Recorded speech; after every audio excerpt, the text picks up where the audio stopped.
distracted driving is a deadly task that can affect not only the people involved, but also a great number of people who are personally tied to them.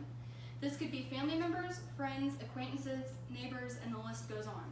The sad fact is that regardless of the possible consequences, people participate in these dangerous activities daily, whether they realize it or not. People are so used to multitasking every day to the point that getting into your car and only solely focusing on driving is rare today. I'm here today to point out how necessary it is that all distractions should be eliminated while driving. This topic is near and dear to my heart because about a month ago, I personally had a friend whose life was taken away at the age of 16 as a result of distracted driving. I'm going to pass around a picture of him.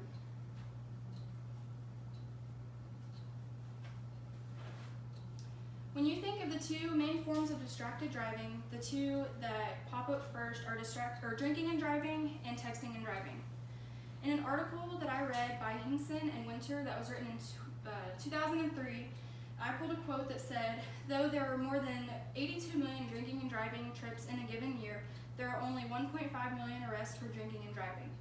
When you take these numbers into consideration, the 1.5 million is pretty insignificant compared to the millions of distracted drivers that are still driving and out on the roads. Normally, in a sober body, neurons in your body travel to all parts of your body and tell your body parts what to do. So when you're driving, your neurons will go from your brain to your body and tell your hands which way to steer, your foot when to brake or when to accelerate, and your eyes where to stay on the road. Whenever you are under the influence of alcohol, you suffer from the diminish of neuron activity, which dulls the signals traveling from your brain to your body. So this would mean you might not know when to stop, or you might not know where to turn. Drinking and driving affects all of your motor skills, and the main motor skill that is affected in driving is your reaction time. This is a big thing because the person in front of you may slam on their brakes, and if you are under the influence of alcohol, you may not be able to hit your brakes in time, or if you do, it's not in a timely manner. You may not be able to swerve out of the way of something that's in your lane. So it's super important to not be drinking and driving. So my friend was actually, he was leaving his friend's 16th birthday. About a month ago, he was walking home and there was a drunk driver that was driving and in the opposite lane of Josh. Whenever he got near to Josh, the loss of his motor skills because he was drinking and driving caused him to swerve and hit Josh, sending him into the ditch where Josh drowned and died. So again, this is why it is important not to be drinking and driving. My next topic is texting and driving. In an article by Copeland, they talked about a girl named Mariah West who was a devoted texter. She was on her way to a baseball game, and she was actually texting the individual baseball player who invited her to the game. And whenever she was trying to send this text, she became distracted, she lost control of her car, and ended up losing her life as well. Most people, when they're driving and they look at a text, you look at your phone for a solid 4.6 seconds.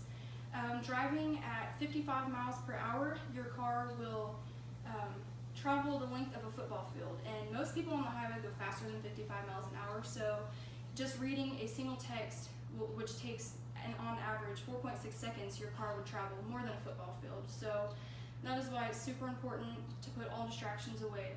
When comparing texting and driving to drinking and driving, though it is also very serious, it's less of a, I don't know.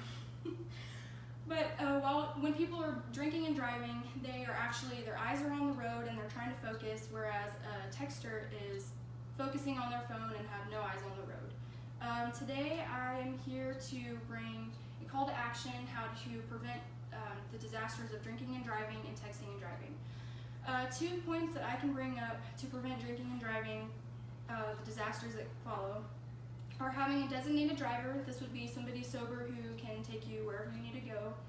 Or you can also plan to stay overnight wherever you were drinking until you were sober.